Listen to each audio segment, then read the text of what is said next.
A report from 2016 says that China has built as many as, listen to this, 87,000 dams. You heard that right, 87,000.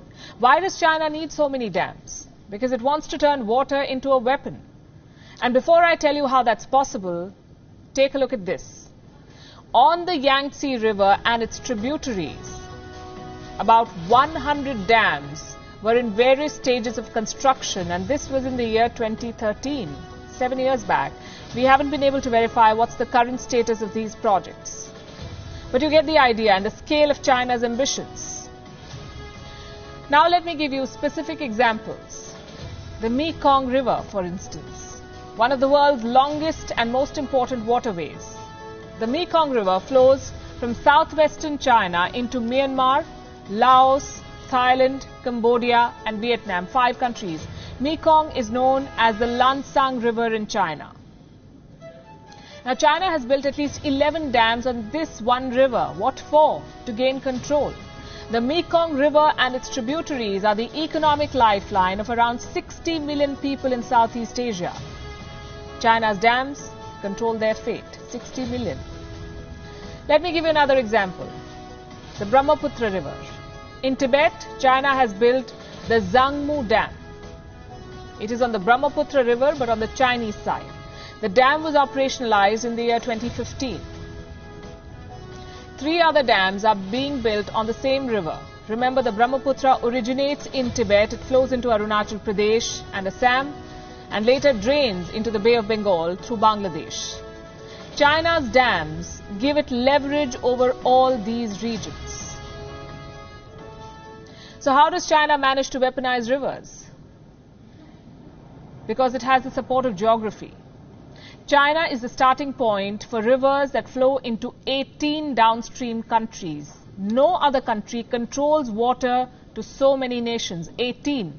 So China is exploiting this advantage. It is creating an extensive dam infrastructure to arm itself to weaponize water, to control how it flows, where it flows, and how much of it flows into the neighborhood.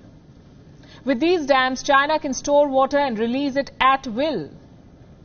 It has the power to manufacture floods. It also has the power to turn off the taps and trigger droughts. Consider the kind of damage this power could do. Free-flowing rivers can go dry. This in turn will kill river ecosystems, trees, plants, fish, drive species towards extinction, not to mention the people. The impact this kind of action will have on the lives of the people who live along these rivers. Well, that is a lot of power in the hands of one country, and China, we know, does not hesitate in wielding the power it has. Again, I have an example. Last year, the Mekong River began to dry. Initially, China blamed it on insufficient rainfall. There was a drought and the impact was severe. Thailand's sugar output hit a 9-year low. Now, Thailand is one of the largest sugar exporters in the world, so it really hurt. Thailand experienced its worst drought in 40 years. In Vietnam, rice fields were damaged. In Laos and Cambodia, water levels hit a record low. Who caused all of this? No prizes for guessing. China triggered a drought and lied to the world about low rainfall. And there's proof to substantiate what I'm saying. Satellite images exposed how China used its dams to stop the flow of water. At the origin of Mekong, there was an abundance of water. China was using its reservoirs to store water. The first satellite image is of the Jingong Dam. For 12 months, from May 2019 to April 2020, the reservoir on this dam was full.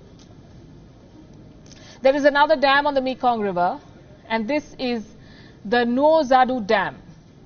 It did not have any water in May 2019. But by April this year, even its reservoir was full. Where did all of this water come from?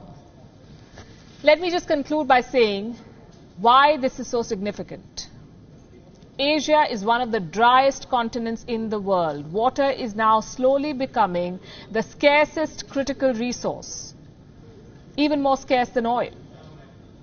Journalist Stephen Solomon had said that in the 21st century, wars will be fought over water. Well, we say that China is battle ready for a water war, and the world should prepare.